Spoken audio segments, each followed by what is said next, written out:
Let's explore key information about Accredited Employer Work Visa.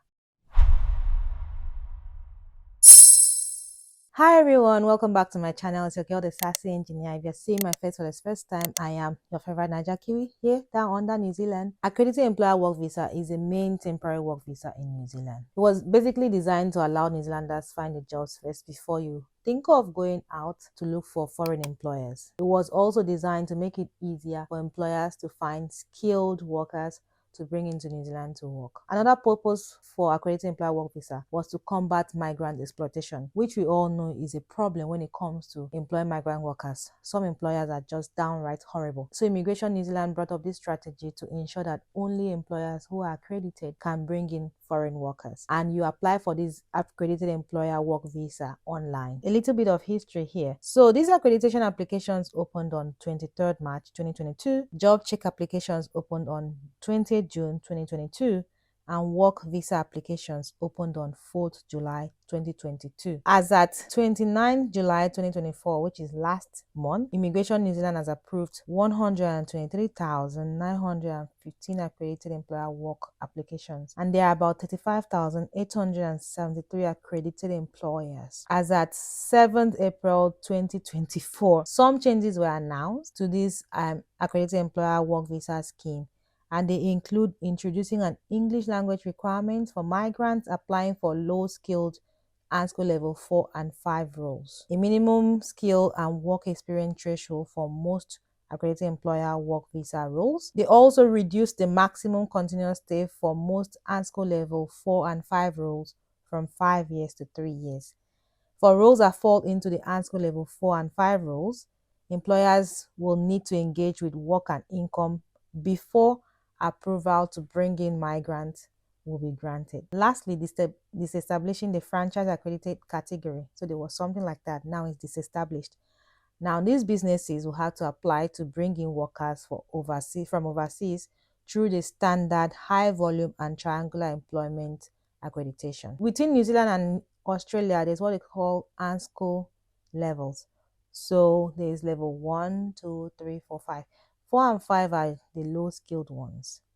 1 to 3 are the ones that require you to do some registration, study degree, and so many things. Before an employer can invite a worker to apply for an accredited employer work visa, they must be accredited themselves. They must apply to Immigration New Zealand for employment accreditation. They may need to advertise the role and apply for a job check.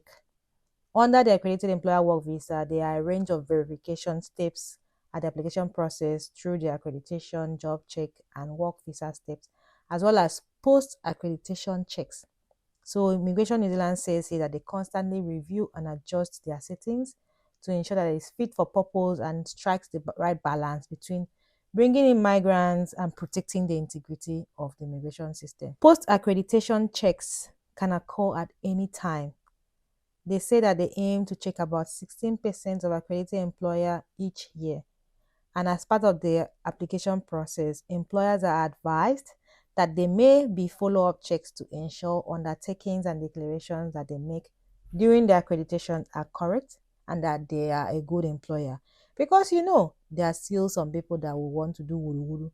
So these post-accreditation checks are good to maintain that balance. The 16% of post-accreditation checks that is undertaken are made up of a combination of random selection, targeted checks on sample of accredited employer types, all controlling third-party business models, any businesses that have been referred to them through a complaint or issue raised.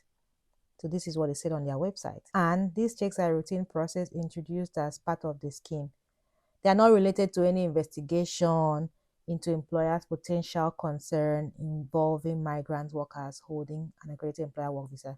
So that will be a different process on its own. And they also expect that employers will take responsibility seriously and comply with their conditions of accreditation. There will be penalties for employers who don't comply with employment or immigration laws. Another key information is that as at 29 July 2024, INZ has undertaken 4,228 post-accreditation checks on 3,063 employers. And then there's an additional 399 on the way. Those information are all for the employers. So if you want to check it out, go and read on Immigration New Zealand website. Sometimes your employer's accreditation can be revoked for many reasons, and a number of them are usually due to liquidation. I have had 2 to 3 cases in the last 3 years where employers went into liquidation. So this is usually a problem. And employers being actively investigated for any breach of accreditation may have their accreditation suspended. They can revoke an employer's accreditation if breaches of accreditation standards are found. Post-accreditation checks are separate to getting reaccreditation. So yeah, that's a little bit of history and a little bit about Accredited Employer Work Visa.